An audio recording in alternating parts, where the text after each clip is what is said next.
नमस्कार दोस्तों, स्वागत है आप सभी का आपके अपने YouTube channel star club official में। अभी हम लोग देख रहे हैं घटना चक्र, और घटना चक्र में हिस्ट्री का सेशन चल रहा है, जिसमें आज हम लोग देखेंगे बौद्ध धर्म पढ़ेंगे। तो बौद्ध धर्म के बारे में चलिए शुरू करते हैं। गौतम बुद्ध का जन्म कपिलवस्तु के निकट लुम्बिनी, कपिलवस्तु कहाँ है? नेपाल में 563 ईसा पूर्व में हुआ था। कब हुआ था? 563 ईसा पूर्व में है। इनके पिता का नाम सुधोधन था। क्या था? सुधोधन। जो किस कुल के थे? तो शाक के कुल के थे, याद रखना है। और माता का नाम माया देवी, जो किस कुल के थी? तो कोलीय वंश के थी, कोलीय वंश के थी। इनके बचपन का नाम सिद्धार्थ था। गौतम बुद्ध के बचपन का नाम क्या था? सिद्धार्थ था। और इनके जन्म के कुछ ही दिन बाद इनके माता का देहांत हो गया। तो इनकी लालन पालन कौन की? तो मौसी की प्रजापति गौतमी, और ये इनकी सौतेली माँ भी थी। इनका विवाह 16 वर्ष की अल्प आयु में शाक के कुल की कन्या थी यशोधरा, उनके साथ हो गया। उत्तरकालीन बौद्ध ग्रंथों में यशोधरा का नाम गोपा, बिंबा और बदकचना आदि भी मिलते हैं। इनके पुत्र का नाम क्या था? राहुल। राहुल का अर्थ क्या होता है? तो एक और बंधन। बुद्ध के जीवन में 4 दृश्यों का अत्यधिक प्रभाव पड़ा। तो वो 4 दृश्य देखते हैं, कौन कौन था? तो याद रखना लाइन बाय लाइन। वृद्ध व्यक्ति, बीमार व्यक्ति, मृतक और सन्यासी। ठीक। सिद्धार्थ ने अपनी पत्नी और बच्चों को सोते हुए छोड़कर गृह त्याग कर दिया। और गृह त्याग के समय सिद्धार्थ की आयु कितनी वर्ष थी? तो 29 वर्ष थी। और बौद्ध ग्रंथों में गृह त्याग को क्या चीज का संज्ञा दिया गया है? तो महाभिनिष्क्रमण। बौद्ध ग्रंथों में गृह त्याग को महाभिनिष्क्रमण की संज्ञा दी गई है। और सांख्य दर्शन के आचार्य अलार कलाम से इनकी वैशाली के समीप मुलाकात हुई। यहाँ से सिद्धार्थ राजगिरी के समीप निवास करने वाले रुद्रक राम पुत्र नामक दूसरे धर्माचार्य से मिले। तो पहले इनके अलार कलाम गुरु हुए और दूसरा रुद्रक राम पुत्र। नेक्स्ट चलते हैं। इनके पश्चात सिद्धार्थ उरुबेला, जो कहाँ है? बोध गया में पहुंचे। और 6 वर्षों की कठिन तपस्या के बाद 35 वर्ष की अवस्था में इनको वैशाख पूर्णिमा की रात्रि में पीपल वृक्ष के नीचे गौतम बुद्ध को ज्ञान की प्राप्ति हुई। और ज्ञान प्राप्ति के बाद इनको ये क्या कहलाए? तो बुद्ध कहलाए। और बुद्ध का एक अन्य नाम तथागत भी मिलता है। क्या होता है? बुद्ध का एक अन्य नाम तथागत भी मिलता है, जिनका अर्थ होता है सत्य है ज्ञान जिसका। चलिए नेक्स्ट देखते हैं। शाक्य कुल में जन्म लेने के कारण इन्हें शाक्य मुनि भी कहा गया। शाक्य कुल में जन्म लेने के कारण इन्हें शाक्य मुनि भी कहा गया। और ज्ञान प्राप्ति के पश्चात गौतम बुद्ध ने अपने मत का प्रचार प्रारंभ किया। उरुबेला से वे सबसे पहले ऋषिपत्नम कहाँ है? जो वर्तमान में सारनाथ वाराणसी, वहां पहुंचे। याद रखना है। चलिए सॉरी। यहां उन्होंने 5 ब्राह्मण सन्यासियों को प्रथम उपदेश दिया। ठीक। प्रथम उपदेश को धर्म चक्र प्रवर्तन कहा गया है। तो सबसे पहले इन्होंने कहां प्रवचन दिया? तो सारनाथ में। ठीक। और इनके प्रथम उपदेश को क्या कहा गया? तो धर्म चक्र परिवर्तन। कुछ पॉइंट्स देखते हैं कि बुद्ध धर्म के जीवन से संबंधित कुछ प्रतीक है। तो प्रतीक देखते हैं। जिनके जन्म का प्रतीक क्या है? कमल एवं सांड। गृह त्याग का घोड़ा। ज्ञान का क्या है? पीपल, बोधि वृक्ष। यही बोधि वृक्ष को शशांक कटवा दिया था। और निर्माण पद चिन्ह। नेक्स्ट देखते हैं कि राजगिरी में इन्होंने द्वितीय, तृतीय और चतुर्थ वर्षा काल व्यतीत किया। और मगध के राजा बिंबिसार ने उनके निवास के लिए बेनुवन नामक महाविहार बनवाया। चलिए नेक्स्ट पॉइंट देखते हैं। राजगिरी से चलकर कुछ बुद्ध लिच्छवियों की राजधानी वैशाली पहुंचे, जहां उन्होंने 5वां वर्ष काल व्यतीत किया। और लिच्छवियों ने इनके निवास के लिए कुटाग्रशाला का निर्माण करवाया था। और वैशाली की प्रसिद्ध नगर वधु आम्रपाली इनकी शिष्या बनी। याद रखिएगा कि वैशाली की प्रसिद्ध नगर वधु आम्रपाली इनकी शिष्या बनी और भिक्षु संघ के निवास करने के लिए आम्रवाटिका प्रदान कर दी। और ज्ञान प्राप्ति के 8 वर्ष बाद गौतम बुद्ध ने वैशाली में अपने प्रिय शिष्य आनंद के कहने पर महिलाओं को संघ में प्रवेश करने की अनुमति दी थी। पहले महिलाओं को संघ में प्रवेश करने की अनुमति नहीं थी। और बुद्ध की मौसी तथा विमाता संघ में प्रवेश करने वाली प्रथम महिला थी। बुद्ध की मौसी कौन थी? प्रजापति गौतमी। तो ये संघ में प्रवेश करने वाली प्रथम महिला थी।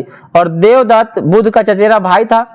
यह उनका अनुगत बना और फिर उनका विरोधी भी बन गया।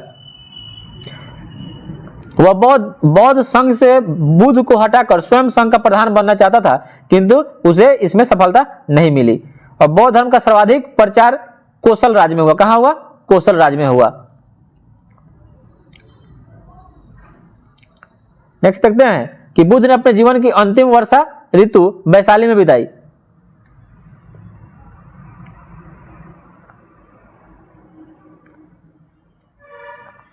और बौद्ध ग्रंथों में इन्होंने अपना कुशीनारा मल्ल गणराज्य की राजधानी 483 ईसा पूर्व यानी 80 वर्ष की अवस्था में अपना शरीर त्याग दिया और बौद्ध ग्रंथों में इसे महापरिनिर्वाण कहा गया। क्या कहा गया है? महापरिनिर्वाण कहा गया है। तो चलिए कुछ प्रश्न देखते हैं जिसमें पूछता है कि बौद्ध संगीतिया। तो प्रथम बौद्ध संगीतिया 483 ईसा पूर्व राजगिरी, अध्यक्ष थे महाकश्यप और शासक कौन थे? अजातशत्रु। ठीक है, प्रथम बौद्ध संगीतिया कहां हुआ था? राजगिरी में, अध्यक्ष थे महाकश्यप और शासक थे अजातशत्रु। इसको ट्रिक में भी कभी कभी देता है कि आजा राजा महाराजा। तो राजगिरी, महाकश्यप, अजातशत्रु। द्वितीय बौद्ध संगीतिया 383 ईसा पूर्व में वैशाली में हुआ था और सावाकामी इसके अध्यक्ष थे और कलाशोक शासन था। और तृतीय बौद्ध संगीतिया 247 ईसा पूर्व पाटलिपुत्र मोगलीपुत्र से अध्यक्ष थे और शासक अशोक। 255 ईसा पूर्व भी कहीं कहीं लिखा रहता है, याद रखना है। चतुर्थ है ईसा की प्रथम शताब्दी कुंडलवन जो जम्मू कश्मीर में है उसके अध्यक्ष थे वसुमित्र, अश्वघोष उपाध्यक्ष थे। याद रखना है कि उपाध्यक्ष भी पूछता है कि चतुर्थ बौद्ध संगीतिया के उपाध्यक्ष कौन थे? तो अश्वघोष थे और शासक कौन थे? तो कनिष्क। चलिए कुछ अब प्रश्न पर चलते हैं।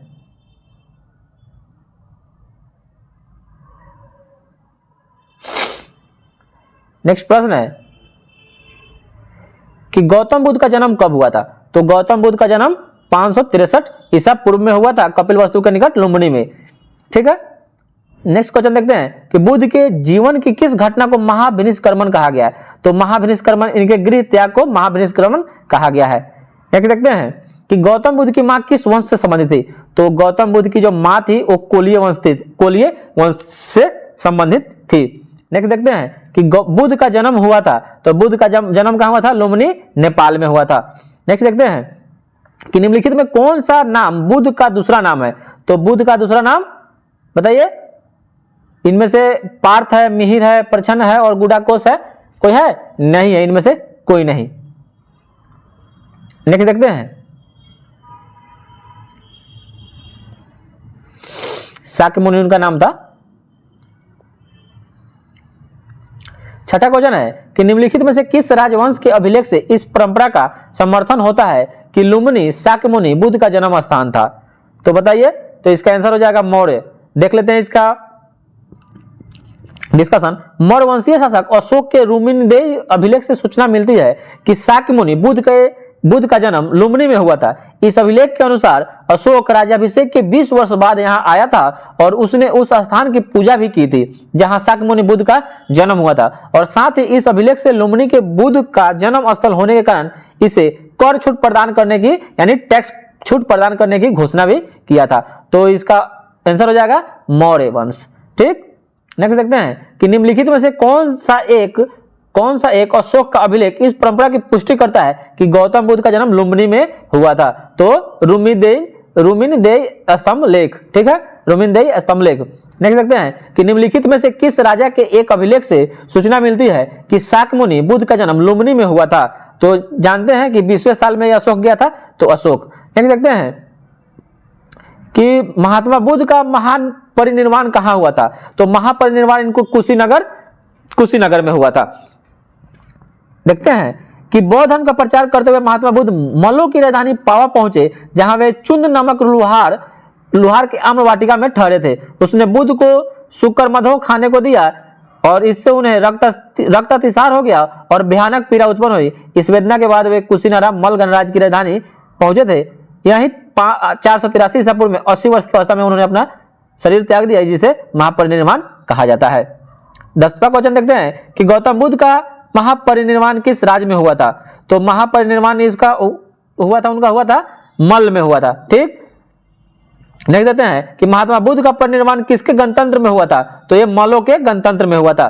नेक्स्ट है कि गौतम बुद्ध ने किस स्थान पर निर्वाण प्राप्त किया था? तो निर्वाण प्राप्त ये बोलिए,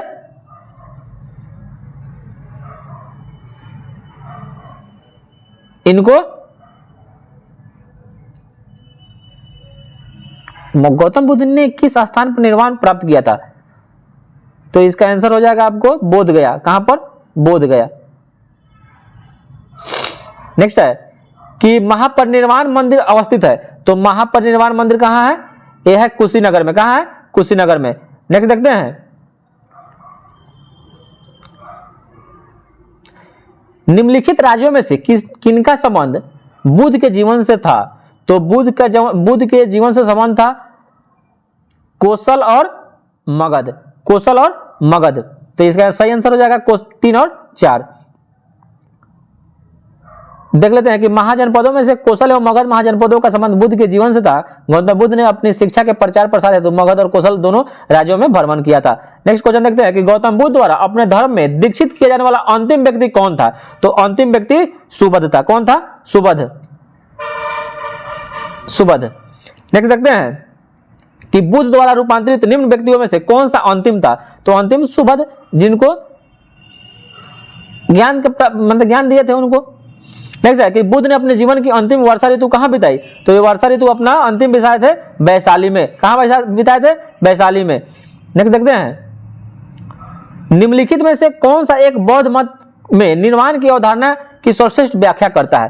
तो तृष्णा रूपी अग्नि का समन क्या होता है? कि तृष्णा रूपी अग्नि का समन जो होता है कि निर्वाण की अवधारणा का सर्वश्रेष्ठ व्याख्या करता है। चलिए इसके व्याख्या के बारे में देखते हैं कि बुद्ध ने निर्वाण को मन की उस परम शांति के रूप में वर्णित किया है जो तृष्णा, क्रोध और दूसरी विषाद कारा मन स्थितियों से परे है। यह शांति तभी प्राप्त होती है जब सभी वर्तमान इच्छाओं के कारण समाप्त हो जाते हैं और भविष्य में पैदा हो सकने वाली इच्छाओं को जड़ से नाश हो जाती है और निर्वाण में तृष्णा और दोष के कारण जड़ से समाप्त हो जाते हैं, जिससे मनुष्य सभी प्रकार के कष्ट, दुख या संसार में पुनर्जन्म के चक्र से छूट जाता है। तो इसका सही हो जाएगा तृष्णा रूपी अग्नि का समन। नेक्स्ट है कि अलार कलाम कौन थे? तो अलार कलाम बुद्ध के गुरु थे। क्या थे? गौतम बुद्ध के गुरु का नाम था। ठीक है। नेक्स्ट देखते हैं कि महात्मा बुद्ध ने अपना पहला धर्म चक्र परिवर्तन कहां दिया? तो महात्मा बुद्ध ने अपना प्रथम धर्म चक्र परिवर्तन ये सारनाथ में दिए थे। कहां दिए थे? सारनाथ में दिए थे। नेक्स्ट है, बुद्ध ने अपना पहला उपदेश कहां दिए? तो ये सारनाथ, अपना पहला उपदेश सारनाथ में दिए थे। सारनाथ में अपना पहला परिवर्तन किसने दिया? तो महात्मा बुद्ध ने। नेक्स्ट है कि गौतम बुद्ध अपना पहला उपदेश कहां दिए थे? तो ये सारनाथ में दिए थे। ग्रंथों में उल्लेखित धर्म चक्र परिवर्तन क्या है? तो सारनाथ में दिया गया प्रथम जो उपदेश था उसी को बौद्ध धर्म में धर्म चक्र परिवर्तन कहा गया है। नेक्स्ट है कि धर्म चक्र परिवर्तन क्या था? तो धर्म चक्र परिवर्तन किया था कहां पर? तो सारनाथ में। नेक्स्ट है कि बुद्ध ने सर्वाधिक उपदेश दिए थे, तो सर्वाधिक दिए थे श्रावस्ती में। कहां दिए थे? श्रावस्ती में। और पहला बताइए सारनाथ में और सब सर्वाधिक श्रावस्ती में। नेक्स्ट देखते हैं 27वां नंबर क्वेश्चन है कि बुद्ध कौशाम्बी किसके राजकाल में आए थे? बुद्ध कौशाम्बी किसके राजकाल में आए थे? तो वो उज्जैन के शासनकाल में आए थे। ठीक है। नेक्स्ट देखते हैं कि बुद्ध की मृत्यु के पश्चात प्रथम बौद्ध संगीति की अध्यक्षता किसने की थी? बुद्ध के मृत्यु के पश्चात प्रथम बौद्ध संगीति किसने की थी? तो ये महाकश्यप। ठीक है। प्रथम बौद्ध संगीति के अध्यक्ष कौन थे? महाकश्यप थे और अजातशत्रु के शासनकाल में हुई थी राजगिरी में। नेक्स्ट देखते हैं कि प्रथम बौद्ध परिषद का संचालन निम्नलिखित में से किसने किया था? तो ये महाकश्यप ने किए थे। नेक्स्ट है कि सप्तपर्णी गुफा कहाँ स्थित है? बहुत ही इंपॉर्टेंट क्वेश्चन है। तो ये राजगिरी में है। कहाँ है? राजगिरी में है। नेक्स्ट है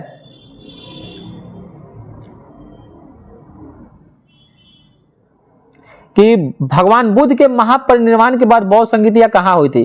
तो ये हुई थी राजगीर में हुई थी। नेक्स्ट है कि कश्मीर में कनिष्क के शासनकाल में जो बौद्ध संगीति आयोजित हुई थी उसकी अध्यक्षता किसने की थी? तो उसकी अध्यक्षता वसुमित्र और अश्वघोष उपाध्यक्ष। नेक्स्ट है कि बौद्ध धर्म की महायान शाखा औपचारिक रूप से किसके शासनकाल में प्रकट हुई थी? तो ये कनिष्क के शासनकाल में हुई थी, क्योंकि बौद्ध धर्म दो शाखाओं में बट गया था, महायान और हीनयान। नेक्स्ट है कि कनिष्क के शासनकाल में बौद्ध सभा किस नगर में आयोजित की गई थी? तो ये कनिष्क के शासनकाल में कश्मीर कुंडलवन में की गई थी। नेक्स्ट है 39वां नंबर क्वेश्चन है, चलिए 35वां नंबर क्वेश्चन देखते हैं कि किस शासक के काल में चतुर्थ बौद्ध संगीति का आयोजन कश्मीर में हुआ था? तो ये कनिष्क के शासनकाल में। ठीक। नेक्स्ट देखते हैं कि चतुर्थ बौद्ध संगीति परिषद हुई थी कहां? तो ये तो जम्मू कश्मीर में हुई थी कनिष्क के शासनकाल में। नेक्स्ट देखते हैं कि इनमें से किस शासक ने चतुर्थ बौद्ध संगीति कश्मीर में आयोजित की थी, तो ये हो जाएंगे कनिष्क। नेक्स्ट है विचार, निम्नलिखित पर विचार कीजिए। बुद्ध में देवत्वारोपण, बोधिसत्व के पथ पर चलना और मूर्ति उपासना तथा अनुष्ठान, निम्नलिखित में से कौन सी विशेषता महायान बौद्ध की मत है, तो ये हो जाएगा 1 और 3, ये सभी है। क्या है? बुद्ध में देवतारोपण, बोधिसत्व के पथ पर चलना और मूर्ति उपासना तथा अनुष्ठान, ये महायान बौद्ध की, महायान शाखाएं की मत है, ये लोग इसको मानते थे। नेक्स्ट है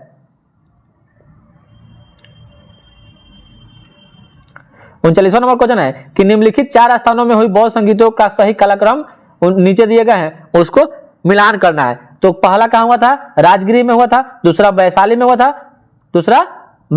था, और तीसरा कहां हुआ था? पाटलिपुत्र, और चौथा कुंडलवन में हो जाएगा। तो इसका आंसर हो जाएगा 2 1 4 3। ठीक है, तो प्रथम बौद्ध संगीति आपका राजगिरी में हुआ था अजातशत्रु के शासनकाल में, ठीक। दूसरा वैशाली में साबाकामी, तीसरा पाटलिपुत्र अशोक, चौथा कनिष्क कुंडलवन जम्मू कश्मीर। नेक्स्ट है कि द्वितीय बौद्ध समिति का आयोजन कहां हुआ था, तो ये वैशाली में हुआ था। कहां हुआ था? वैशाली में हुआ था। तृतीय बौद्ध समिति या बौद्ध सभा किस स्थान पर बुलाई गई थी, तो ये तृतीय पाटलिपुत्र में। नेक्स्ट देखते हैं कि प्रथम बौद्ध समिति का आयोजन कहां हुआ था, तो ये हुआ था, प्रथम बौद्ध समिति का आयोजन हुआ था मैंने किसके शासनकाल में, तो ये ऑप्शन नंबर बी अजातशत्रु के शासनकाल में। नेक्स्ट है कि निम्नलिखित में से किस नगर में प्रथम बौद्ध सभा का आयोजन हुआ था, तो ये हुआ था आपको राजगीर में, ठीक। इसका आंसर हो जाएगा आपको राजगीर। नेक्स्ट है निम्नलिखित में से किस शासक ने द्वितीय बौद्ध सभा का आयोजन किया था, तो द्वितीय बौद्ध सभा का आयोजन कालाशोक ने किया था। नेक्स्ट देखते हैं कि बुद्ध के जीवन की 4 महत्वपूर्ण घटनाओं, उनसे संबंध 4 स्थानों का उल्लेख है, यह 2 स्तंभ 1 और 2 में अंकित है, आपको इसको सुमेलित करना है। तो बताइए आप लोग, जन्म है, ज्ञान प्राप्ति, प्रथम प्रवचन और निधन, तो जन्म इनका लुम्बिनी में हुआ था, ठीक। ज्ञान प्राप्ति इनको बोधगया में हुआ था, प्रथम प्रवचन ये सारनाथ में दिए थे, और निधन इनका कुशीनगर में हुआ था। तो ऑप्शन हो जाएगा 3, 1 का 3, ज्ञान प्राप्ति बोधगया, प्रथम प्रवचन सारनाथ और निधन कुशीनगर। नेक्स्ट है कि भारतीय कला में बुद्ध के जीवन की किस घटना का चित्रण मृग सहित चक्र द्वारा हुआ है, तो यह हो जाएगा प्रथम उपदेश। भारतीय कला में बुद्ध के जीवन की किस घटना का चित्रण मृग सहित चक्र द्वारा हुआ है, तो प्रथम उपदेश को। नेक्स्ट है 47 नंबर क्वेश्चन है कि सूची 1 को सूची 2 से मिलान करना है, तो ये इनका जन्म का प्रतीक चिन्ह क्या है बताइए। तो जन्म का प्रतीक चिन्ह है कमल एवं सांड हो जाएगा। प्रथम प्रवचन धर्मचक्र प्रवर्तन बोधि, तो बोधि वृक्ष, और त्याग क्या है? घोड़ा। तो इसका आंसर हो जाएगा आपको 4, ऑप्शन नंबर 4 सही है। जन्म कमल एवं सांड, प्रथम प्रवचन धर्मचक्र प्रवर्तन, महाबोधि वृक्ष, बोधि वृक्ष, गृह त्याग, घोड़ा। चलिए 48 नंबर क्वेश्चन है करमापा लामा तिब्बत के बुद्ध संप्रदाय के किस वर्ग का है, तो ये हो जाएगा ऑप्शन नंबर बी कंग यूपा। मतलब करमापा लामा तिब्बत के बुद्ध संप्रदाय के किस वर्ग का है, तो ये कंग यूपा संप्रदाय का है। नेक्स्ट देखते हैं महात्मा बुद्ध के संबंध में निम्नलिखित कथनों में से कौन सही है, तो इनका जन्म कपिलवस्तु में हुआ था, सही बात है। उन्होंने बुद्ध गया में ज्ञान प्राप्त किया था, सही बात है। उन्होंने वैदिक धर्म को अस्वीकार किया था और उन्होंने आर्य सत्य का प्रचार किया था, तो ऑप्शन नंबर डी इसका आंसर हो जाएगा। इन्होंने सभी मतलब उन्होंने वैदिक धर्म को अस्वीकार किया था और आर्य सत्य का प्रचार किया था, सभी सही बात है। नेक्स्ट है बोधगया में महाबोधि मंदिर किसने बनवाया था। बोधगया में महाबोधि मंदिर बनाया गया है, जहां पर क्या हुआ है, तो महाबोधि इनको ज्ञान की प्राप्ति हुई थी 6 वर्ष की साधना के बाद 35 वर्ष की अवस्था में। नेक्स्ट है कि बोधगया में बोधि वृक्ष अपने वंश की किस पीढ़ी का है, तो ये 5वीं पीढ़ी का है। बोधगया में जो बोधि वृक्ष अपने वंश की किस पीढ़ी का है, तो 5वीं पीढ़ी का है। देखते हैं कि महाबोधि मंदिर स्थित वर्तमान बोधि वृक्ष वही नहीं है, इसके नीचे बैठकर महात्मा बुद्ध ने ज्ञान की प्राप्ति किया था। वेन-सांग के अनुसार उस मूल वृक्ष को 7वीं शताब्दी में सम्राट शशांक ने नष्ट कर दिया, यानी कटवा दिया था, और वर्तमान वृक्ष जिसे हम देख रहे हैं वह 5वीं पीढ़ी का वृक्ष है, जिसे अलेक्जेंडर कनिंघम ने लगवाया था। ठीक है, नेक्स्ट है कि निम्नलिखित में से कौन सा बौद्ध पवित्र स्थल निरंजना नदी पर स्थित है, तो ये बोध गया है। ठीक है, नेक्स्ट है बुद्ध के उपदेश किससे संबंधित है, तो यह है आचरण की शुद्धता और पवित्रता से।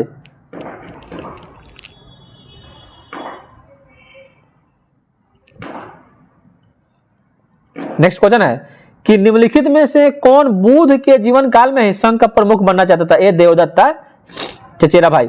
नेक्स्ट है कि गौतम बुद्ध ने अपनी मृत्यु के उपरांत बौद्ध धर्म यानी बौद्ध संघ के नेतृत्व के लिए निम्न में से क्या नामित किया था, तो इन्होंने किसे नामित किया था, तो ये हो जाएगा ऑप्शन नंबर के आनंद को भी नहीं किए थे, महाकश्यप को भी नहीं किए थे, उपाली, इनमें से कोई किसी को नहीं किए थे। तो कुशीनारा में मलो के सालवन में विश्राम के दौरान उनकी मृत्यु से पूर्व बुद्ध ने भिक्षुओं को निकल बुलाकर धर्मोपदेश दिया। आनंद, शायद तुम ऐसा सोचो कि हमारे सस्ता चले गए, अब हमारा सस्ता नहीं है। आनंद, ऐसा मत समझना, जैसे जो धर्म और विनय किए हैं मेरे बाद वे ही तुम्हारे सस्ता होंगे। इस प्रकार स्पष्ट है कि बुद्ध ने अपनी मृत्यु के उपरांत बौद्ध संघ के नेतृत्व किसी को नामित नहीं किया था। 56 नंबर क्वेश्चन है कि अष्टांग मार्ग की संकल्पना किसका अंग है, तो यह है धर्म चक्र परिवर्तन सूत्र की विषय वस्तु का। अष्टांग मार्ग की संकल्पना किसका अंग है, तो धर्म चक्र परिवर्तन सूत्र की विषय वस्तु का। नेक्स्ट है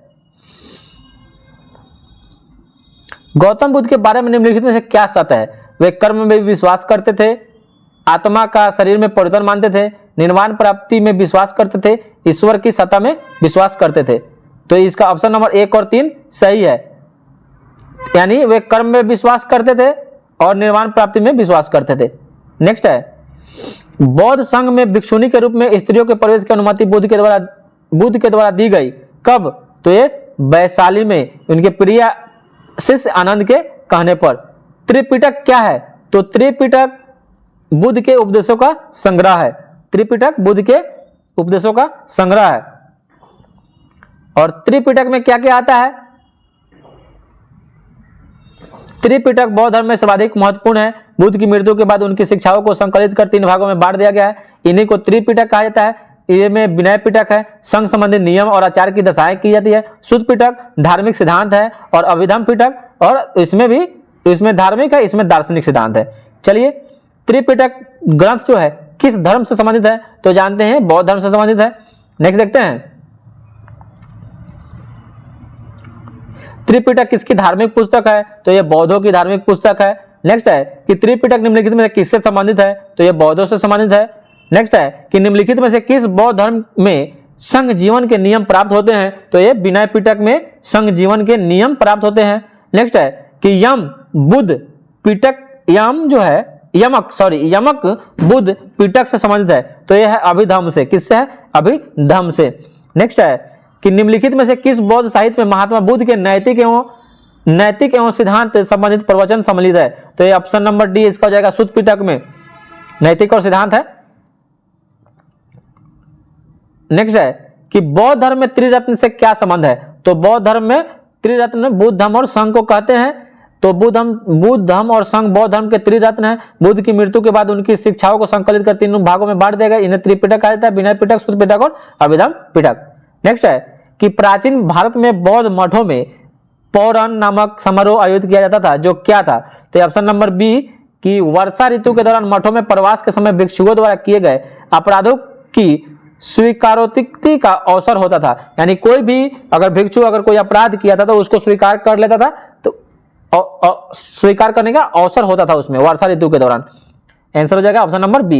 नेक्स्ट है कि अशोकाराम विहार निम्नलिखित में से किस स्थान पर स्थित है, तो अशोकाराम जो देखते हैं इसका आंसर ऑप्शन नंबर बी। तो अशोकाराम जो है आपको पाटलिपुत्र में है। अशोकाराम विहार कहाँ है, पाटलिपुत्र में है। नेक्स्ट देखते हैं क्वेश्चन, विश्व का सबसे ऊंचा कहा जाने वाला विश्व शांति स्तूप कहाँ है, तो ये आपको राजगीर में है। कहाँ है, राजगीर में है। नेक्स्ट है कि बुद्ध की 80 फीट बड़ी प्रतिमा जो बोध गया में निर्मित की गई थी, किसके द्वारा? जापानियों के द्वारा। किसके द्वारा? जापानियों के द्वारा।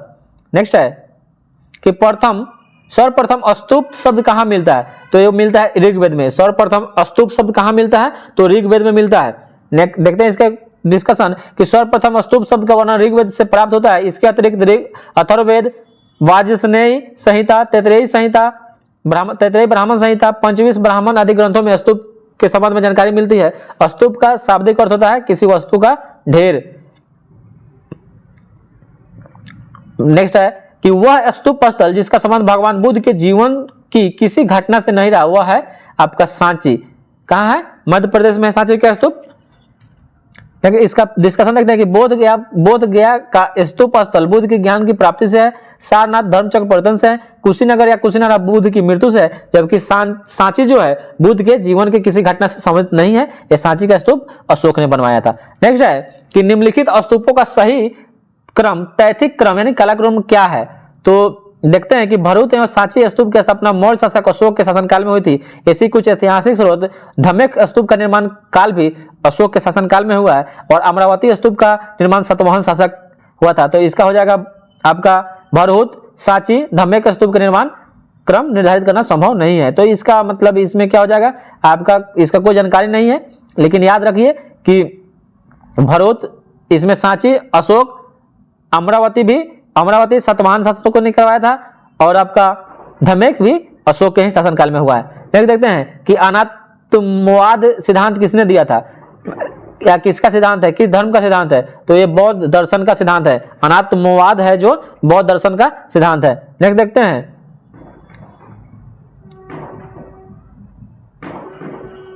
संसार अस्थिर और क्षणिक है। संसार अस्थिर, स्थिर नहीं है, और क्षणिक है, थोड़ा समय के लिए है। यह कथन किससे संबंधित है? तो ये बौद्ध से संबंधित है।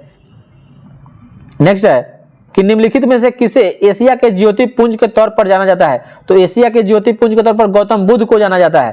नेक्स्ट है देखते हैं कि गौतम बुद्ध को एशिया का ज्योति पुंज के तौर पर जाना जाता है, और गौतम बुद्ध के जीवन पर एडविन अर्नाल्ड ने द लाइट ऑफ एशिया नामक पुस्तक की रचना की थी। तो एशिया का ज्योतिपुंज गौतम बुद्ध को किसने कहा था? तो एडविन अर्नाल्ड ने कहा था, और इन पर इन्होंने पुस्तक द लाइट ऑफ एशिया भी लिखा है।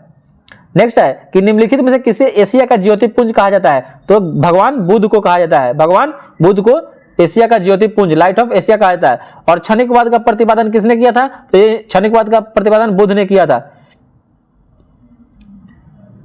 नेक्स्ट क्वेश्चन है कि भारत के सांस्कृतिक इतिहास के संदर्भ में पारमिता शब्द का सही विवरण निम्नलिखित में से कौन है? तो पारमिता शब्द का सही अर्थ है कि परिपूर्णता है जिनकी प्राप्ति से बोधिसत्व पद प्रशस्त हुआ। नेक्स्ट है कि सर एडविन अर्नाल्ड की पुस्तक द लाइट ऑफ एशिया किस पर आधारित है? तो यह है ललित विस्तार पर आधारित है। याद रखना है कि किस पर आधारित है? तो ललित विस्तार पर आधारित है। नेक्स्ट है कि बौद्ध धर्म के महायान और हीनयान संप्रदायों में सर्वाधिक मौलिक अंतर निम्नलिखित में से कौन सा है? अहिंसा पर बल, जाति रहित समाज, देवी देवताओं की पूजा, स्तूप पूजा। तो ये हो जाएगा देवी देवताओं की पूजा। नेक्स्ट है कि गौतम बुद्ध को एक देवता का स्थान किस राजा के युग में प्राप्त हुआ था? तो इसका आंसर देख लेते हैं, बी मतलब कनिष्क। गौतम बुद्ध को एक देवता का स्थान कनिष्क के शासनकाल में प्राप्त हुआ था। चलिए नेक्स्ट प्रश्न देखते हैं। भारत में सबसे पहले जिस मानव प्रतिमाओं को पूजा गया वह भगवान बुद्ध की प्रतिमा है। भगवान बुद्ध की प्रतिमा को सबसे पहले पूजा गया।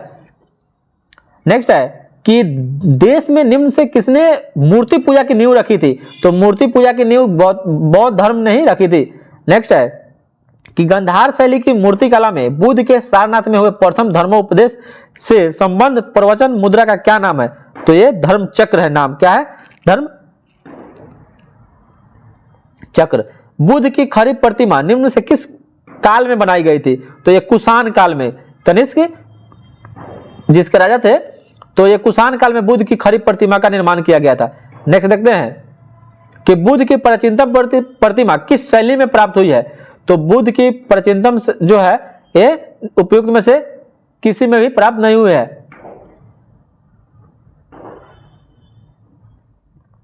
नेक्स्ट है कि भगवान बुद्ध की प्रतिमा कभी कभी एक हस्त मुद्रा युक्त दिखाई गई है जिसे भूमि स्पर्श मुद्रा कहा गया है। यह किसका प्रतीक है? तो यह है आपको मार के प्रलोभनों के बावजूद अपनी सुचिता और शुद्धता का साक्षी होने के लिए बुद्ध का धरती पर आह्वान, यानी आह्वान होना यानी आना। चलिए नेक्स्ट देखते हैं कि भूमि स्पर्श मुद्रा की सारनाथ बुद्ध मूर्ति संबंधित है एक गुप्त काल से। किससे है? गुप्त काल से है। नेक्स्ट है कि सारनाथ की भूमि स्पर्श मुद्रा वाली बुद्ध प्रतिमा कलांकित है, तो यह है गुप्त काल से। ठीक है।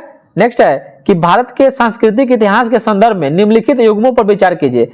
पहला है परिवारजक, परित्यागी व भ्रमणकारी, श्रमण, उच्च पद पर प्राप्त पुजारी, उपासक, बौद्ध धर्म का साधारण अनुगामी। तो इसका आंसर हो जाएगा 1 और 3।